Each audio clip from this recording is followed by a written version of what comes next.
আজকের আমাদের আলোচনা হচ্ছে তাকবীরে তাশরিক সম্পর্কে।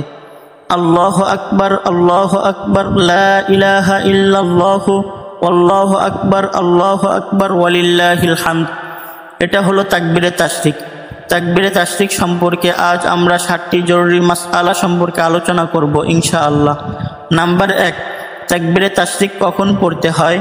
নাম্বার 2, তাকবীরে তাশরিক পড়া কি ফরজ, ওয়াজিব, সুন্নাত নাকি মুস্তাহাব, এ বিষয়ে আলোচনা। নাম্বার 3, তাকবীরে তাশরিক কারা পড়বে। নাম্বার 4, কিভাবে পড়বে, তার মানে কেমন আওয়াজে পড়বে, উচ্চ স্বরে নাকি নিম্ন স্বরে, এ বিষয়ে আলোচনা। নাম্বার 5, ঈদের নামাজের পরে তাকবীরে তাশরিক পড়তে হবে কিনা। নাম্বার 6, আইম্মায়ে তাশরিক এর কোনো নামাজ কাজা হয়ে গেলে পরে যখন সেটা আদায় করা হবে তারপরেও কি তাকবীরে তাশরিক আদায় করতে হবে, এ সম্পর্কে মাসআলা কি, এটা আমরা 6 নম্বরে আলোচনা করব ইনশাআল্লাহ। 7 নম্বর সর্বশেষ যে আলোচনা করব সেটি হচ্ছে তাকবীরে তাশরিক পড়তে ভুলে গেলে তখন আমাদের করণীয় কি, কর্তব্য কি। সর্বমোট এই 7টি পয়েন্টের উপরে আলোকপাত করে আজ আমরা আমাদের আলোচনার ইতি টানব ইনশাআল্লাহ। মাসআলা নম্বর 1, তাকবীরে তাশরিক কখন পড়তে হয়।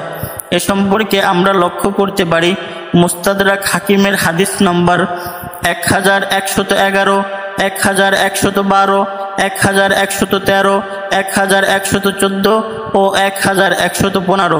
এই হাদিসগুলিতে সহিহ সনদে বর্ণিত আছে হযরত উমর, হযরত আলী, ইবনে মাসউদ ও ইবনে আব্বাস রাদিয়াল্লাহু তাআলা আনহুম আজমাইন ইয়াউমে আরাফা তথা জিলহিজ্জা মাসের 9 তারিখ ফজর থেকে 13 তারিখ আসর পর্যন্ত তাকবীরে তাশরিক পড়তেন। আমরা হিসাব করলে দেখতে পাবো তারা সর্বমোট 5 দিনে 23 ওয়াক্ত ফরজ নামাজে তাকবীরে তাশরিক পড়তেন। অতএব আমরা তাকবীরে তাশরিক পড়ব জুলহিজ্জা মাসের 9 তারিখ ফজর থেকে 13 তারিখ আসর পর্যন্ত। 1, 2, 3, 4, 5 এই 5 দিনে 23 ওয়াক্ত নামাজে প্রত্যেক ওয়াক্ত নামাজে আমরা এই তাকবীরে তাশরিক পড়ব। এই হলো তাকবীরে তাশরিক পড়ার সময়। দ্বিতীয় মাসআলা হলো তাকবীরে তাশরিক পড়া কি ফরজ, ওয়াজিব, সুন্নাত নাকি মুস্তাহাব, এ সম্পর্কে ফতোয়া মনে রাখা দরকার। তাকবীরে তাশরিক পড়াটা ওয়াজিব, এটা অবশ্যই পড়তে হবে। যদি কেউ না পড়ে তাহলে সে গুনাহগার হবে। এর দলিল সূরা বাকারার 203 নম্বর আয়াত। আল্লাহ বলেন, ওয়াজকুরুল্লাহা ফি আইয়ামিন মা'দুদাত, তোমরা সংখ্যায় গোনা নির্দিষ্ট কয়েকটি দিনে আল্লাহর জিকির করো। এই আয়াতে আমরা 2টি জিনিস লক্ষ্য করব। নাম্বার 1, আইয়ামিন মা'দুদাত, সংখ্যায় গোনা নির্দিষ্ট কয়েকটি দিন বলতে আল্লাহ তাআলা কোন দিনগুলিকে বোঝাতে চেয়েছেন। নাম্বার 2, এখানে জিকরুল্লাহ মানে কি। ইমাম বুখারী রাহিমাহুল্লাহ সহিহ বুখারীতে খণ্ড নম্বর 1 পৃষ্ঠা নম্বর 132 হাদিস নম্বর 969 নম্বর হাদিসের হেডিংয়ে তিনি লিখেছেন, মুফাসসির সম্রাট সাহাবী আব্দুল্লাহ ইবনে আব্বাস রাদিয়াল্লাহু তাআলা আনহুমা তিনি বলেছেন, এই আয়াতে আইয়ামিন মা'দুদাত মানে এখানে আল্লাহ তাআলা আইম্মায়ে তাশরিককে বোঝাতে চেয়েছেন। তার মানে যে দিনগুলিতে তাকবীরে তাশরিক পড়া হয় আল্লাহ তাআলা সেই দিনগুলিতে জিকরুল্লাহ করার নির্দেশ দিয়েছেন। এবার জানতে হবে জিকরুল্লাহ মানে কি। এ সম্পর্কে ইমাম আবু বকর ইবনুল আরাবী রাহিমাহুল্লাহ নিজের আহকামুল কোরআন নামক কিতাবে এই আয়াতের তাফসীর করতে যে তিনি লিখেছেন, মাশহুর সাহাবা ও তাবেঈন এবং ফুকাহায়ে কেরাম এ বিষয়ে একমত যে এই আয়াতে জিকরুল্লাহ থেকে উদ্দেশ্য হলো তাকবীরে তাশরিক। প্রত্যেককে তাকবীরে তাশরিক পড়তে হবে, বিশেষ করে ফরজ নামাজের পরে এটা পড়তে হবে। অতএব সব মিলে আমরা বলতে পারি সূরা বাকারার 203 নম্বর আয়াতে আল্লাহ তাআলা তাকবীরে তাশরিক পড়ার দিনগুলিতে তাকবীরে তাশরিক পড়ার মাধ্যমে তার জিকির করতে বলেছেন। যেহেতু এটা আল্লাহ রাব্বুল আলামিনের নির্দেশ তাই এটা জরুরি। যদি কেউ এটা পরিত্যাগ করে তাহলে সেই ব্যক্তি গুনাহগার হবে।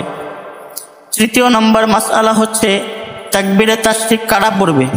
এ সম্পর্কে উসুল মনে রাখা দরকার। যাদের উপরে নামাজ ফরজ তাদের উপরে তাকবীরে তাশরিক পড়াটা ওয়াজিব। ওয়া আলাইহিল ফতোয়া, এটাই হচ্ছে ফতোয়া। অতএব ইমাম, মুক্তাদি, মুনফারিদ মানে একাকী নামাজ আদায়কারী, মুসাফির ও মুকিম, শহর ও গ্রামে নামাজ আদায়কারী প্রত্যেক পুরুষ ও মহিলার উপর তাকবীরে তাশরিক পড়াটা ওয়াজিব। মহিলারাও তাকবীরে তাশরিক পড়বে। এ সম্পর্কে ইমাম বুখারী রাহিমাহুল্লাহ সহিহ বুখারীতে খণ্ড নম্বর 1 পৃষ্ঠা নম্বর 132 অধ্যায় নম্বর 13 পরিচ্ছেদ নম্বর 12 লিখেছেন, উম্মুল মুমিনিন মাইমুনা রাদিয়াল্লাহু তাআলা আনহা ও অন্যান্য নারীরা তাকবীরে তাশরিক পড়তেন। এর দ্বারা বোঝা গেল যেমন পুরুষেরা তাকবীরে তাশরিক পড়বে তেমন মহিলারাও তাকবীরে তাশরিক পড়বে। চতুর্থ নম্বর মাসআলা হচ্ছে তাকবীরে তাশরিক কেমন আওয়াজে পড়বে। এ সম্পর্কে মনে রাখা দরকার, মহিলারা পড়বে নিম্ন স্বরে কিন্তু পুরুষেরা পড়বে উচ্চ স্বরে। ইমাম তিরমিজি রাহিমাহুল্লাহ সুনানে তিরমিজির 1173 নম্বর হাদিসে সহিহ সনদে বর্ণনা করেছেন, আন আব্দুল্লাহি আনিন নবী সাল্লাল্লাহু আলাইহি ওয়াসাল্লাম আন্নাহু ক্বাল আল মারআতু আওরা। নবীজি সাল্লাল্লাহু আলাইহি ওয়াসাল্লাম বলেছেন, মহিলারা হচ্ছে আওরাত।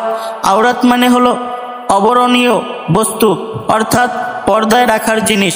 সুতরাং মেয়েদের আওয়াজটাও পর্দায় রাখতে হবে। এজন্যই তো মেয়েরা নামাজে উচ্চস্বরে কিরাত পড়তে পারে না।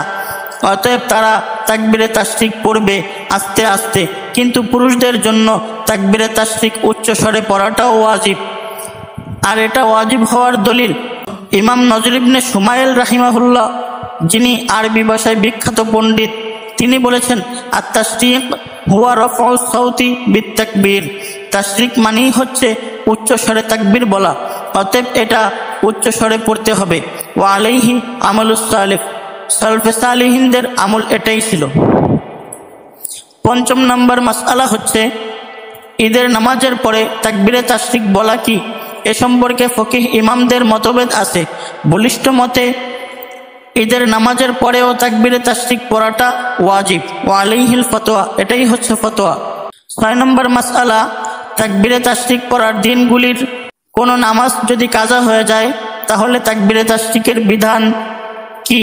এ সম্পর্কে মনে রাখা দরকার, যদি সেই নামাজের কাজা আদায় করা হয় সেই বছর তাকবীরে তাশরিক পড়ার দিনগুলির মধ্যে, তাহলে এই কাজা নামাজের সালাম ফেরানোর পর একবার তাকবীরে তাশরিক পড়াটা ওয়াজিব। তবে আর যদি পড়ে যে, অর্থাৎ আইম্মায়ে তাশরিকের পরে গিয়া যদি আদায় করে, তাহলে আর তাকবীরে তাশরিক আদায় করার কোনো দরকার হবে না। 7 নম্বর মাসআলা হচ্ছে তাকবীরে তাশরিক পড়া ভুলে গেলে এর ফতোয়া কি। এ সম্পর্কে মনে রাখা দরকার, যদি তাকবীরে তাশরিক পড়া ভুলে যায় তাহলে এর কাজা আদায় করতে হবে না। ধরুন কোনো মানুষ ফরজ নামাজ আদায় করার পর সালাম ফিরিয়ে চলে গেছে, কিংবা সেই জায়গায় বসে কোরআন মাজিদ তিলাওয়াত করতে লেগে গেছে। কিছুক্ষণ পর মনে এসেছে তাকবীরে তাশরিক তো পড়া হয়নি, তাহলে এখন আর তার তাকবীরে তাশরিক পড়ে নিতে হবে না। হ্যাঁ, একটা ওয়াজিব হাতছাড়া হয়ে গেছে, সেজন্য বেশি বেশি তওবা ইস্তেগফার করে নেবে। যেই কথাগুলো বললাম, আল্লাহ তাআলা আমাকে সহ প্রত্যেককে আমল করার তৌফিক দান করুক। ওমা আলাইনা ইল্লাল বালাদ। আসসালামু আলাইকুম ওয়া রাহমাতুল্লাহি ওয়া বারাকাতুহু।